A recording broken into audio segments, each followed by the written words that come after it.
Hi, it's Terry Ryder from Hotspotting. Today I received the first price data that gives us some clue about the impact of the virus crisis on real estate prices in our major cities. SQM Research, one of the best and most credible sources of residential real estate data in Australia, published its weekly price report, both evidence of prices and rents in the 8 capital cities. It records price and rent changes weekly, monthly and in annual terms.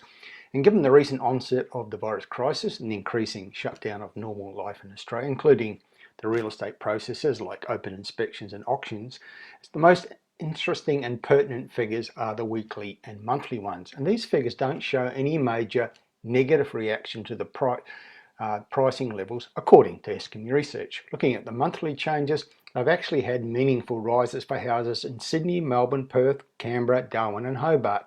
There have been falls month on month in only Brisbane and Adelaide, and the Brisbane change is only 0.1%, so effectively that means no change. So that means that only Adelaide has caused a decline in house prices on average during March, a month in which the virus crisis had considerable impact on real estate processes. And nationally there were rises for both houses and apartments. In terms of the weekly prices index, there have been rises for Sydney, Melbourne, Canberra and Hobart, and falls for Brisbane, Perth, Darwin and Adelaide.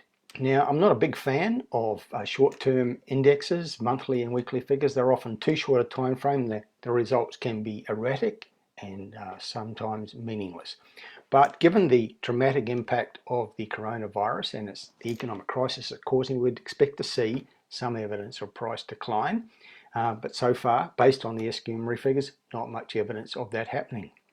But in terms of the onset of the virus crisis and its impact on real estate, it's still very early days. So we await further evidence to get some more meaningful evidence of the impact or not on prices. But based on what was published today by SQM Research, so far in monthly terms, no evidence of price decline, with only Adelaide out of the 8 capital cities, the 8 state and territory capital cities, showing any decline in prices, and quite significant meaningful rises in many of the bigger cities.